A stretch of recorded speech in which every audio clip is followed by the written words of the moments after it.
Hello, and welcome to the Podpast, the podcast where we dig deep into the darkest corners of history to uncover the truth behind the myths. Today, we are sitting across from a man who accomplished what no Muslim leader had managed to do for nearly 9 decades. He walked into Jerusalem not as a conqueror dripping with blood, but as something far more complicated and far more dangerous to his enemies. Our guest is Salah ad-Din Yusuf ibn Ayyub, the Sultan of Egypt and Syria, known to the Western world as Saladin. Sultan, welcome to the Podpast. Thank you, Vicky, and I will admit, I find it curious to be introduced as a man of principle. By someone who has also read the Crusader Chronicles. They called me a chivalrous enemy while they were alive, and a romantic legend once they were dead. Neither description captures what I actually was. I was a Muslim leader in an age of total war, fighting to reclaim a city that had been soaked in the blood of my people for 88 years. I was a soldier, a politician, and yes, a man of faith. But do not mistake mercy for weakness. Every decision I made, including the ones that looked generous, was calculated to serve a larger purpose. Let's go straight to that larger purpose, because your rise to power was anything but straightforward. You began not as a great sultan, but as a subordinate, serving under your uncle Shirkuh and then under the Zengid ruler Nur ad-Din, a man you owed everything to. Yet by 1174, the year Nur ad-Din died, you had maneuvered yourself into sole control of Egypt. Your enemies at the time accused you of seizing power the moment your master's back was turned. Was your loyalty to Nur ad-Din ever genuine, or was Egypt always the prize? That accusation has followed me for 8 centuries, and it deserves a real answer. Nur ad-Din was a great man, a just ruler, a fierce defender of Islam, and the one who gave me my first real commands. I served him faithfully because I believed in what he was building, a unified Muslim front against the Franks. But unity requires a leader, and by 1174, the only leader capable of carrying that vision forward was me. Nur ad-Din's son was a child.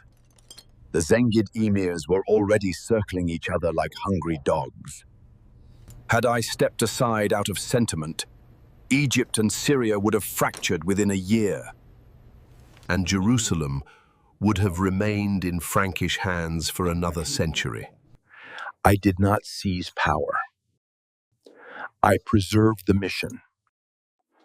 The man who confuses loyalty to a person with loyalty to a cause has not understood either. That mission, as you describe it, culminated on July 4th, 1187, Porpid, the Battle of Hattin.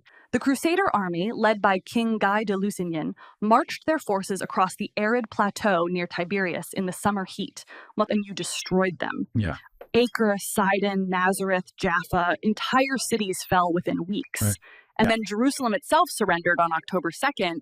Walk us through Hattin, because it was not simply a battle, it was a trap, wasn't it? Hattin was not a trap. It was bait, and Guy swallowed it whole. I knew the Franks had one vulnerability that we could protect: their water supply. The plateau between Sepphoris and Tiberias in July is a furnace. There is no water on that road. I attacked Tiberias, knowing that Count Raymond would beg the king to march to its relief. And I knew Guy was too proud and too insecure in his crown to appear cowardly in front of his barons. Raymond himself advised against the march, but he understood the terrain better than any of them. But Guy overruled him. And after Hattin, Jerusalem, you had reportedly planned to repay the massacre of 1099. When the Crusaders took the city and slaughtered its Muslim and Jewish inhabitants with equal force. But you didn't. You allowed the Christian population to ransom their freedom and leave in peace. You refused to destroy the Church of the Holy Sepulchre. You personally freed thousands who couldn't pay. Was that mercy, or was it, as you just suggested, also calculation?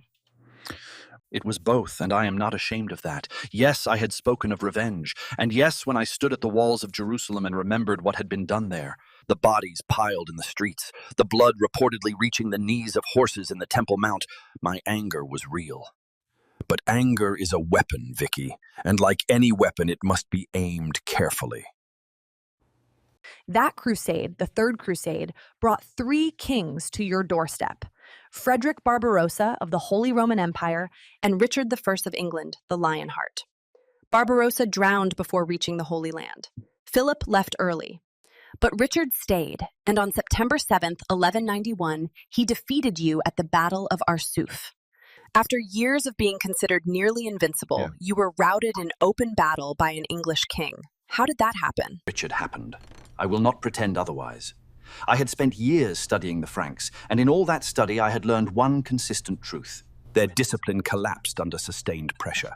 Provoke them, harass them, goad their knights into a reckless charge, with they would shatter. It had worked against every Crusader commander I had ever faced. Richard was different. And yet Jerusalem remained yours. Richard came within 12 miles of the city, twice, and both times he turned back. Some historians argue he lost his nerve. Others say his decision to retreat was tactically sound, that he knew he couldn't hold Jerusalem even if he took it. But from where you stood, watching the strongest man in Europe, it march his army within sight of your walls and then retreat, what was Richard? Richard was the most one who understood the impossibility of his own position. And he was a soldier who was wise enough to know when a soldier's courage is not enough, and that is a rarer quality than bravery. Jerusalem is not a city you simply capture. It is a city you must be able to supply, garrison, and defend against an empire. Richard had taken Acre and Jaffa, but his supply lines stretched back to England across a sea. His French allies had gone home. His own barons were fighting over the throne of Jerusalem before they had even retaken it. He was 12 miles from the holiest city in Christendom, with an army that was politically disintegrating around him. His retreat was not cowardice. It was the correct decision, made by a man who was furious about making it. We signed the Treaty of Jaffa in 1192. Jerusalem remained mine, but Christian pilgrims could enter the city freely. Neither of us was satisfied, but both of us understood that the war was over. And 5 months after Richard left the Holy Land, you were dead. March 1193, you were 55 years old. And when your friends went to prepare your burial, they found that the most powerful ruler in the Muslim world had not left enough money in his treasury to pay for his own grave. What happened to the wealth of an empire? I gave it away. I gave it away my entire life, and I have no regret about a single coin of it. A treasury full of gold does not hold a kingdom together, but loyalty does, and loyalty is purchased. Not with hoarding, but with generosity. I freed prisoners. I paid the ransoms of men whose families could not. I funded scholars and built hospitals and mosques. When my secretaries would beg me to save something, I would tell them, "The money is more useful in someone else's hands than locked in mine." But I will be honest with you, Vicky. By the end, I was also simply exhausted. 30 years of campaigning.